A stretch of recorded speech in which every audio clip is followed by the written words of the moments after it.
நண்பர்கள் யாவருக்கும் ஆண்டவராகிய இயேசு கிறிஸ்துவின் இனிய நாமத்தில் என் அன்பின் வாழ்த்துக்களை தெரிவித்துக் கொள்கிறேன். நண்பர்களே, ஒரு முக்கியமான காரியத்தை உங்கள் கூட பேச விரும்பி இந்த பதிவை நான் செய்கிறேன். நல்லா கவனிச்சுட்டே வாங்க. இன்றைக்கு எப்பொழுதும் இல்லாத அளவுக்கு தேவனுடைய ஊழியர்களுக்கு விரோதமாய் அநேகர் எழும்பி அவர்களை குற்றப்படுத்தி, அவர்களை தூஷித்து, அவர்கள் மேல் குறை சொல்லி பேசுவதை வலைதளங்களில் பார்க்க முடிகிறது. மற்றபடி சாதாரணமாக விசுவாசிகள் மத்தியில் கூட அதிகமாக இப்படிப்பட்ட காரியங்கள் பேசப்படுவதை பார்க்கிறோம். ஒருவேளை வெளியே தெரியாவிட்டாலும் 4 விசுவாசிகள், 4 கர்த்தருடைய பிள்ளைகள் ஒன்றாக கூடும் பொழுது அந்த இடத்துல ஒரு ஊழியக்காரரை குறித்து இன்றைக்கு விமர்சித்து பேசுவது சாதாரண வழக்கமாகவே காணப்படுகிறது. இதெல்லாம் சரிதானா? தேவன் அழைத்து அபிஷேகம் பண்ணி தம்முடைய ஊழியத்தில் எடுத்து பயன்படுத்துகிற ஒரு ஊழியக்காரரை குறித்து விசுவாசிகள், தேவனுடைய பிள்ளைகள், ஆண்டவராக இயேசு கிறிஸ்துவின் இரத்தத்தாலே கழுவப்பட்டவர்கள் இப்படி விமர்சித்து பேசிக்கொண்டே இருக்கலாமா? பைபிள் இதை பற்றி என்ன சொல்லுகிறது? ஒருவேளை ஒரு தேவ ஊழியர் தவறாக பேசும் பொழுது, தவறான காரியங்களை உபதேசிக்கும் பொழுது, கள்ள போதகத்தை பேசும் பொழுது, இதனால் சபைகள் பாழாகும் நிலை வரும் பொழுதும் பேசாமல் இருக்கலாமா? அப்படியே அதை பார்த்து கண் மூடி கொண்டு இருக்கலாமா? இந்த 2 கேள்வி நமக்கு முன்னால் வைக்கப்பட்டது. ரொம்ப முக்கியமான விஷயம், சரியா? ஆகையினால் இதை குறித்து உங்கள் கூட நான் பேச வேண்டும் என்று கர்த்தருக்குள் தீர்மானித்திருக்கிறேன். நல்ல கவனிங்க. அழைக்கப்பட்ட, அபிஷேகம் பண்ணப்பட்ட தேவ ஊழியரை குறித்து நாம் தூஷணமாய் அவர்களை குற்றப்படுத்தி பேசலாமா? அப்படின்னா பைபிள் நமக்கு கற்றுக் கொடுக்குற காரியம் என்ன தெரியுமா? அப்படி பேசக்கூடாது. நல்லா கவனிச்சுட்டே வாங்க. தேவன் அழைத்து தம்முடைய ஊழியத்திலே பயன்படுத்துகிறவர்கள் தேவனுடைய ஊழியர்கள் என்று அழைக்கப்படுகிறார்கள். They are co-workers of God. Paul அதை தான் சொல்கிறார். நாங்கள் தேவனுக்கு உடன் வேலையாட்களாக இருக்கிறோம், சரியா? அப்போ அதற்கென்று கர்த்தர் தம்முடைய ஊழியர்களை விசேஷமாக அபிஷேகம் பண்ணுகிறார். தம்முடைய பரிசுத்த ஆவியானவரை அவர்களுக்கு ஆண்டவர் கொடுத்திருக்கிறார். அதற்குரிய அபிஷேகம் அவங்க பெற்றிருக்கிறாங்க. அதனால் அவங்க நமக்கு சத்தியத்தை பகுத்து போதிக்கக்கூடியவங்களாய் காணப்படுகிறார்கள். அபிஷேகம் பண்ணப்பட்ட ஒரு சவுல் தேவனுக்கே விரோதமாக எழும்பி தாவீதையும் கொலை செய்ய துணிந்த போது தாவீது அதை கண்டு பதிலுக்கு பதில் செய்யவில்லை. வாய்ப்பு கிடைத்தது தாவீதுக்கு சவுலை கொலை செய்வதற்கு. ஆனால் தாவீது தேவன் அபிஷேகித்த அவரை நான் தொடமாட்டேன், அப்படி தொட்டு குற்றமில்லாமல் என்னால் போக முடியுமா அப்படின்னு சொல்லி விலகி இருந்ததை பார்க்கிறோம். நல்லா கவனிச்சுட்டே வாங்க, சரியா? மோசே தேவனால் அழைக்கப்பட்ட ஒரு தேவனுடைய ஊழியக்காரர்.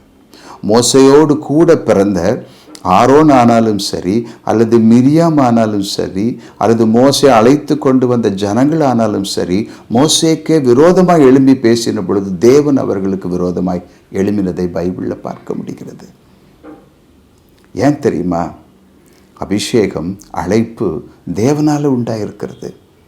அந்த அதிகாரம் தேவன் கொடுத்தது. அப்போ தேவ ஊழியர்களுக்கு விரோதமாக, அவங்களுக்கு விரோதமாய் தூஷித்து, அவங்கள பகைத்து, அவங்களுக்கு விரோதமாக எழும்பும் பொழுது நாம் தேவனுடைய அதிகாரங்களுக்கு விரோதமாக எழும்புகிறோம். ஒருவேளை அவங்க தவறு செய்தாலோ, ஒருவேளை அவங்க தடுமாறி விழுந்தாலோ, மீண்டும் அவங்களை உயிர்ப்பிப்பதற்கு அந்த எஜமான் வல்லவராக இருக்கிறார். தேவன் சர்வ வல்லமை உள்ளவராக இருக்கிறார். அவங்க தேவனுக்குத்தான், அவர்களை அழைத்தவருக்குத்தான் கணக்கு ஒப்புவிக்க வேண்டும். ஆகையினால அபிஷேகம் பெற்ற தேவனுடைய ஊழியக்காரரை, அழைப்பு பெற்று கர்த்தரால் பயன்படுத்தப்படுகிறவர்களுக்கு விரோதமாய் தூஷணமாய் பேசி குற்றமில்லாமல் போகத்தக்கவன் யார்? ரொம்ப ஜாக்கிரதையாக இருக்கணும். அழைத்த தேவன் அவர்களை சீர்படுத்த வல்லவராக இருக்கிறார். அவங்கள இப்போ நம்மோடு கூட பேசுகிற ஆண்டவர் அவங்களோட கூட பேச வல்லமை உள்ளவராக இருக்கிறாரா இல்லையா? ஏன்னா அவங்க ஊழியக்காரங்க. அவங்கள உணர்த்துவதற்கு, அவங்களை சீர் செய்வதற்கு, அவங்களை சரி செய்வதற்கு தேவன் சர்வ வல்லமை உள்ளவராக இருக்கிறார். அவர் இளைப்படைவதில்லை, அவர் சோர்ந்து போவதில்லை, சரியா? அதனால் அழைக்கப்பட்டவர்களுக்கு விரோதமாய் நாம் பேசாமல் இருப்பது நமக்கு நலமாக இருக்கிறது.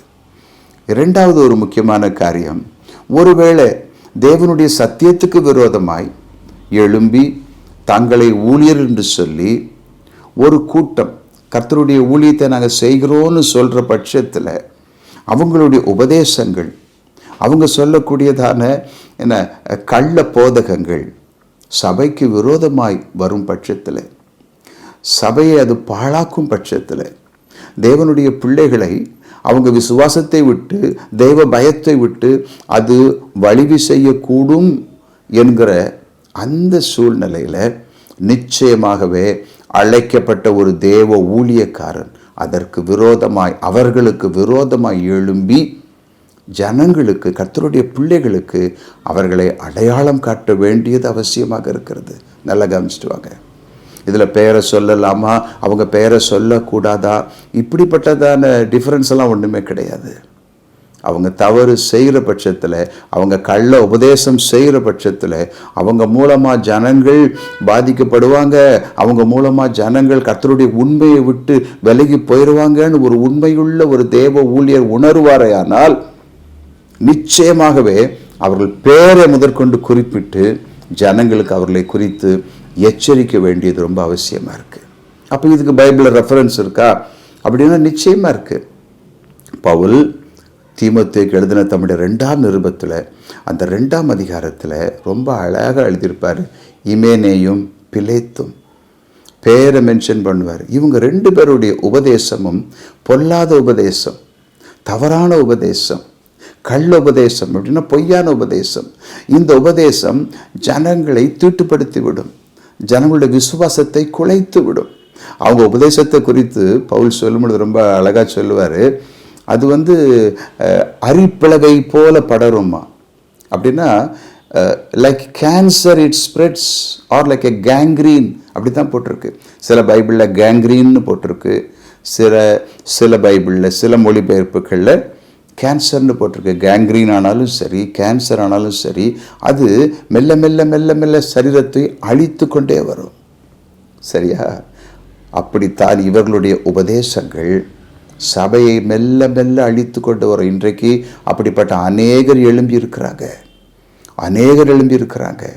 முந்தி இருந்ததை காட்டிலும் இன்றைக்கு அநேகமான பொய் போதகங்களை செய்கிறவர்கள் எழும்பி இருக்கிறாங்க. அவங்கள ஊழியக்காரர்னு சொல்ல முடியுமா? தவறான ஒரு காரியத்தை ஜனங்களுக்கு போதிக்கிறவங்களை கர்த்தரால் அழைக்கப்பட்டவங்கன்னு சொல்ல முடியுமா? அல்லது அழைக்கப்பட்டிருந்தாலும் அவங்க உண்மையை விட்டு அவர்கள் விலகி என்ன ஜனங்களுக்கு தவறானதை போதிக்கும் பொழுது உடனே அதை குறித்து ஒரு கர்த்தருடைய ஊழியக்காரன், அழைக்கப்பட்ட ஒரு அப்போஸ்தலன் உடனே சபையை எச்சரிக்க வேண்டும். ஸோ இதுவும் அவசியம்தான். இதில் ஒரு நல்ல பேலன்ஸ் நமக்கு இருக்கணும், சமநிலை நமக்கு இருக்கணும். பவுல் மாத்திரம் அப்படி சொல்லலை, பெயரை சொல்லி பவுல் பேதுருவை கூட குற்றம் சாட்டுறார். கலாத்திய நிருபத்தை நீங்கள் படித்து பார்த்தீங்கன்னா பேதுரு செய்ததான ஒரு சில தவறுகளை பவுல் தைரியமாக வெளியரங்கமாக குற்றம் சாட்டுறார். இன்னைக்கு பைபிளில் அது இருக்குதே, நம்ம வாசிக்கிறோமே. கவனிக்கிறீங்களா? நீங்கள் யோவான் அப்போஸ்தலனை பற்றி நம்ம எல்லாருக்கும் தெரியும். யோவான் அப்போஸ்தலன் அன்பின் அப்போஸ்தலன்னு பெயர் பெற்றவர்.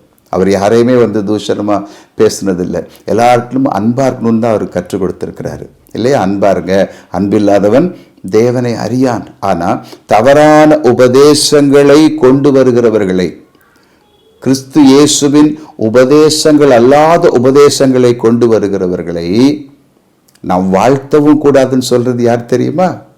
அதே யோவான் தான். நீங்கள் படிச்சு பாருங்க. அவர் சொல்வார், கிறிஸ்துவின் உபதேசங்களை கொண்டு வராதவர்களை, நம்முடைய இரட்சகராக இயேசு கிறிஸ்துவனுடைய டீச்சிங்ஸை கொண்டு வராதவங்களை சகோதரன்னு சொல்லாதீங்க, அவங்களுக்கு வாழ்த்துதல் சொல்லாதீங்க, ஸ்தோத்திரம் பண்ணாதீங்கிறாரு. ஸோ இதில் ரொம்ப ஜாக்கிரதையாக இருக்கணும். அதே போல் யோவான் தான், அப்போஸ்தலனாகிய யோவான் தான் தியோதிரேப்பு என்கிற ஒரு மனிதனை குறித்து அவருடைய நிருபத்தில் எழுதுகிறார். அவன் பொல்லாதவன், சபைக்குள்ளே இருந்து சபையுடைய வளர்ச்சிக்கு விரோதமாக இருக்கிறவன். இதெல்லாம் அவர் தான் எழுதுகிறாரு. நீங்கள் படிங்க, பைபிளை நல்லா படிங்க. அதனால் சபை ஆனது உத்தம ஊழியர்கள் எழும்பணும்.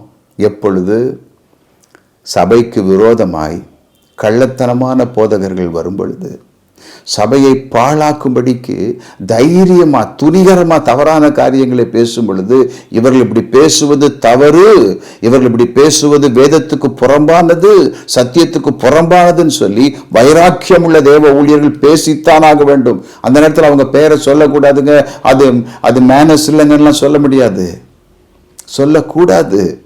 அது தேவனுக்குரிய வைராக்கியமா இருக்காது. கவனிக்கிறீங்களா? நமக்குள்ள தேவனை குறித்த வைராக்கியம் இருக்கணும், அவருடைய ஜனங்களை குறித்த வைராக்கியம் இருக்கணும். அழைக்கப்பட்ட அப்போஸ்தலர்களுக்கு கர்த்தருடைய ஜனங்களை குறித்த வைராக்கியம் இருக்கணும். அதை ஒருவன் கெடுத்து போட்டால், ஆண்டவராக இயேசு கிறிஸ்து பரிசேயரை குறித்து துணிகரமாக பேசினார்.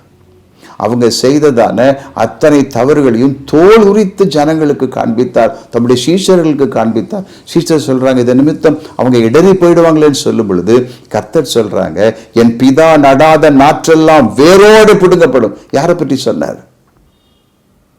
the so called ministers of those days. அன்றைக்கு நாங்களும் ஊழியம் செய்கிறோன்னு சொன்ன அவங்கள பார்த்து தானே கர்த்தர் சொன்னாங்க. ஸோ இதில் ஒரு தின் லைன் தான் இருக்குது, ஒரு மெல்லிய கோடு தான் இருக்குது. அழைக்கப்பட்ட கர்த்தருடைய ஊழியர்கள், அபிஷேகம் பண்ணப்பட்டு தேவனால் பயன்படுத்தப்படுகிற ஊழியர்கள் தவறினாலும் தேவன் அவர்களை நிச்சயமாகவே சீர்படுத்துவார். அதற்காக நாம் ஜெபிக்க வேண்டும், அவர்களுக்காக நாம் ஜெபிக்க வேண்டும். உத்தமமான கர்த்தருடைய பிள்ளைகள் உத்தமமான ஊழியர்களுக்காக ஜெபிக்க வேண்டும். அவங்க வலது பக்கம் இடது பக்கம் சாய்வதை போல தெரியும் பொழுதெல்லாம் கண்ணீரோடு தேவ சமூகத்தில் ஜெபிக்கணும். அதுதான் உத்தமம், அதுதான் உண்மை. அவங்களுக்கு விரோதமாய் தூஷிப்பது நல்லதல்ல. அதே நேரம் ஒரு தவறான உபதேசத்தை ஒருவன் சுமந்து கொண்டு வருவானானால், சபையை பாழாக்கும்படி ஒருவன் எழும்புவானானால், தேவ ஜனங்களை எல்லாம் எக்ஸ்ப்ளாய்ட் பண்ணி அவங்ககிட்ட இருந்து எப்படியாகிலும் பணத்தை பிடுங்குவதற்கு அல்லது சத்தியத்தை விட்டு அவர்களை திருப்புவதற்கு மாறுபாடானவைகளை பேசத்தக்கதாக ஒருவன் எழும்புவானானால் அவன் பிசாசால் பயன்படுத்தப்படுகிறான். உடனே கர்த்தருடைய ஊழியர்கள், அழைக்கப்பட்டதான அப்போஸ்தலர்கள், வேத பண்டிதர்கள் அதை குறித்து ஜனங்களுக்கு எச்சரிக்க வேண்டியது அவசியமாக இருக்கிறது. காரணம், தேவனுடைய சபை அவருடைய சுய இரத்தத்தினாலே சம்பாதிக்கப்பட்டது, மறந்துடாதீங்க. ஸோ இதில் ஒரு பேலன்ஸ் இருக்கணும். தேவ ஜனங்கள் இவை எல்லாவற்றுக்காகவும் அன்றாடம் தேவனை நோக்கி ஜெபிக்கணும். தேசத்துக்காக ஜெபிப்பது நல்லது, அதை விட முக்கியம் அவர் தம்முடைய சுய இரத்தத்தினால் சம்பாதித்த அவருடைய சரீரமாகிய சபைக்காக ஜெபிக்க வேண்டும். கர்த்தர் வருகிறார். நம்முடைய இரட்சகராகிய இயேசு கிறிஸ்து சீக்கிரமாக வரப்போகிறார். ஜாக்கிரதையாக இருப்போம். சரியா? God bless you.